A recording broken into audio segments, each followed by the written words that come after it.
All right, guys, tonight we have a special treat for you, doing hibachi upon request. We're gonna get started. First of all, got a couple pots of rice here. First is gonna be brown rice, and we also have a pot of regular white rice. So the reason this looks clumpy and looks this way, we found that when frying rice, it is actually a lot better whenever you do it starting off cold. So got a little oil down, and we're gonna break this up, get these going. Again, we just want to get a good outside crisp to everything. The rice is what's gonna take the longest, so that's where we start. So we're gonna give that a couple minutes, and we'll be back and get the veggies going. Our rice is underway here. One thing I do want to highlight, obviously you can add as much as you want or as little as you want. We personally as a family don't really do the fried egg. It's extra calories. We don't really see the flavor profile being much different. I know a lot of people love the egg, so if you want an egg, it's pretty easy. Just crack it, cook it right here on the top, and then work it into your rice. The other thing that we do not use sesame seeds, but what I will say is we have a really good recipe that we use a sauce to put into the rice, and it has sesame oil in it, so you still get the flavor. We just don't prefer the crunchy, seeds that are kind of get toasted up and get in there. So gonna let this continue to cook. Gonna keep stirring it here. It takes a good 5 to 7 minutes to get to a point where it's ready so that we can add the sauce. So I'm just gonna do that for time's sake, and we'll be right back. More times, give you a little shot of the sauce here. Again, I'll drop the recipe for you guys in the comments, but this has got some good stuff. It's got some hot mustard, it's got some ginger, some sesame oil, and some other things. So we'll share that with you. But here, I just want to get like a good coat on the rice. And this might look similar to what you see when you go to the actual Japanese restaurant. But just keeping this stirred up in here. This really gives a flavor profile that you can't live without. We tried it several different ways. We were really stuck on this recipe. We cooked it with some of our friends. They really love it. So just gonna let this start working its way into the rice, and we'll make sure it's good and fully coated. If not, we'll add a little bit more, and then we will add and top it off with some soy sauce. The rice is starting to look good. We're gonna bring our veggies on here. So now we got onions, we got some zucchini, and we got some mushrooms. So just gonna put a little olive oil on here to get those going. Nothing special here, just a little bit of garlic salt. And we're just gonna cook these down, and as we get near a close to that, we're gonna add our chicken and do a little teriyaki on it, and we'll be good to go. So our rice is coming together nicely now. I'm gonna give a good coat of soy sauce on this. This will finish that off.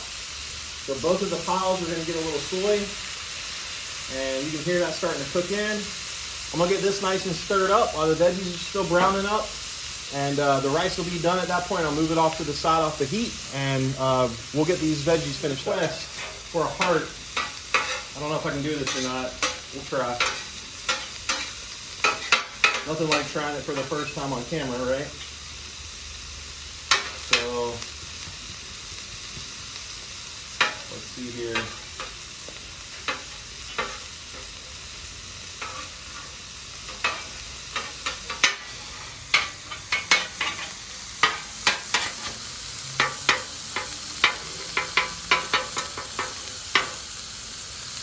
All right, babe, that's the best I got for you. What did I do? All right. I had to do a little bit more on the rice. Don't want to be too dried out, don't want to be too wet, so just keep adding a little bit at a time. I think the rice is actually done. The rest of the sauce we like to put on the veggies. So you can put a little soy on here as well if you'd like, but this sauce really finishes these veggies off nice. So I'll kind of let you see how that looks here. And these are going to be really good with that sauce on it. So I'm actually going to move these over, make room for our chicken.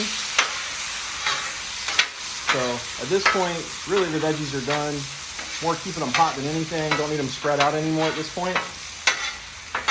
So leave those there. And last but not least, we are going to do our chicken. So this is just cubed up chicken. Put this out on the hot top. Get these going. Key here, always keeping it spaced out. Keeping a nice hot temp going. Browning up the sides of the meat nicely so you don't dry it out, but everything gets done pretty consistently. All right, so now I'm gonna put a little oil in here. This is just to get a nice brown sear on that chicken. So we're gonna get these going. Give this a couple of minutes. We'll be flipping it, and then we will show you guys how we do the teriyaki. While our chicken's starting to cook, we're gonna go ahead and start pulling this off. We don't want this to overcook. Literally about as perfect as we can get it right now. It's nice, not too wet, but it's got a really good flavor to it, so we don't want that to dry out.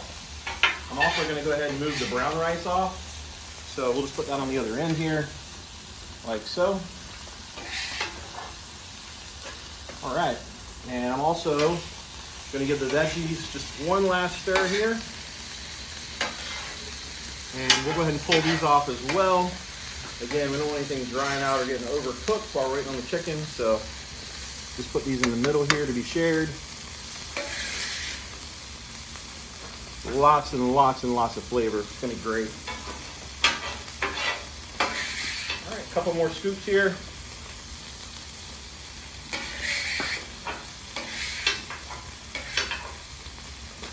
All right, now we just need that chicken. We're getting this chicken flip. Got a nice good brown on the outside of it. What we want.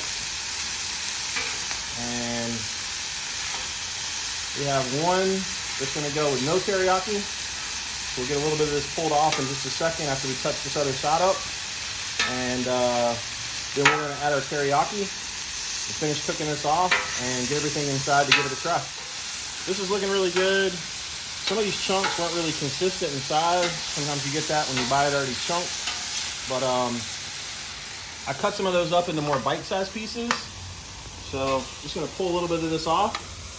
And the last thing that we're gonna do here is we're gonna add our teriyaki glaze. Again, it's on preference. We really like it thick on there and to really cook and let it get set on everything good. So I'm just gonna come in here, give it a good douse, like so. And it'll take a minute for this to get really gummy and gooey and stuck to the chicken, but it's definitely worth the wait. So this is to give you guys kind of a bird's eye view of what this looks like as it's cooking down. So as you can see, nice and bubbly. You can see how thick this stuff gets, really thick. The more it cooks, the better it gets, and the stickier it gets to the chicken. So we're just gonna keep that going here for another 30 seconds to a minute, and we're gonna pull this off and get everything. So this is nice and cooked on here. So we're gonna go ahead and take this off, get it on our pan over here. You can just see all the flavor, the browns, the dark browns. Very, very, very good when it gets thick like that. So there it is, there's dinner. We're gonna go inside and get it on the plate. And all right, there we go. Fried rice, hibachi vegetables, a little teriyaki chicken, a little regular grilled chicken. All right, Natalie, how'd we do? Good. What's your favorite? Chicken. Chicken? P, how you doing over there? The rice is good? Right. All right, guys, that's a wrap. You might have noticed no yum yum sauce. I'm telling you, look at the recipe we dropped in the comments. It's the way to go. Takes both your vegetables and your rice to another level. Anyway, we're gonna finish this up. We appreciate you watching. Don't forget to subscribe, and God bless.